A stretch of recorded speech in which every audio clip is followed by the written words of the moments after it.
that connect him to epic changes in science, belief, and society, as well as to some of the darkest episodes of mob violence and political repression in the history of Britain and the United States. One of the things that makes the story of Priestley and his peers so fascinating to us now is that they were active participants in revolutions in multiple fields, in politics, chemistry, physics, education, and religion.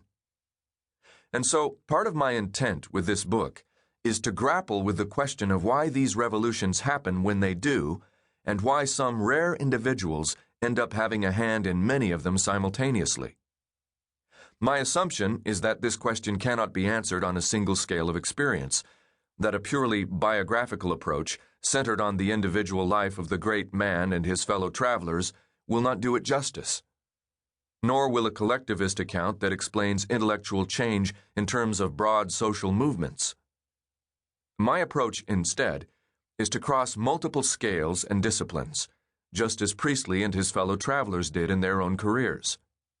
So, this is a history book about the Enlightenment and the American Revolution that travels from the carbon cycle of the planet itself to the chemistry of gunpowder to the emergence of the coffeehouse in European culture to the emotional dynamics of two friends compelled by history to betray each other. To answer the question of why some ideas change the world, you have to borrow tools from chemistry, social history, media theory, ecosystem science, geology. That connective sensibility runs against the grain of our specialized intellectual culture, but it would have been second nature to Priestley, Franklin, Jefferson, Adams, and their peers. Those are our roots. This book is an attempt to return to them.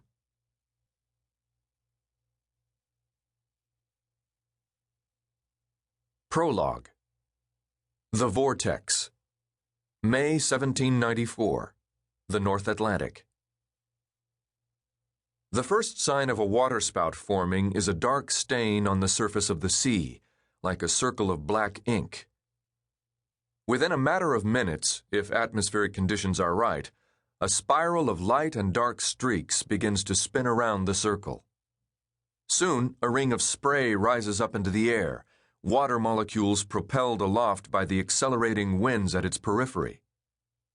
And then the spout surges to life, a whirling line drawn from sea to sky, sustained by rotational winds that have been measured at up to 150 miles per hour.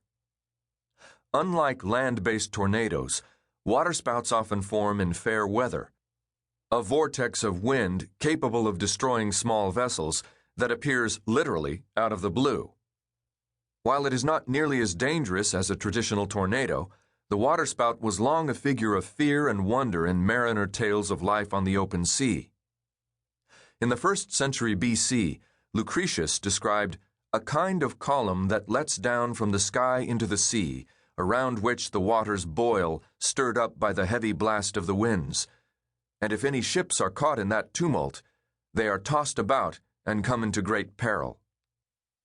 Sailors would pour vinegar into the sea and pound on drums to frighten off the spirits that they imagined lurking in the spout. They had good reason to be mystified by these apparitions. The upward pull of the vortex is strong enough to suck fish, frogs, or jellyfish out of the water and carry them into the clouds, sometimes depositing them miles from their original location.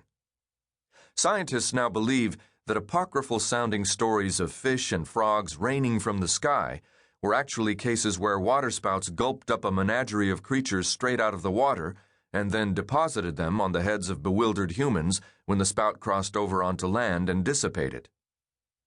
A waterspout sighting is a meteorological rarity, even in the tropical waters where spouts are most often seen. Ships in the colder waters of the North Atlantic, particularly during early spring, almost never encounter them. So it was more than a little surprising that, on one extraordinary day in the spring of 1794, the 100-odd passengers en route to New York aboard the merchant ship Samson caught sight of 4 distinct waterspouts simultaneously drifting their way across the sea. Most passengers on board the Samson would have viewed the looming spouts not as statistical anomalies, but as sinister omens, if not outright threats. No doubt some passengers aboard the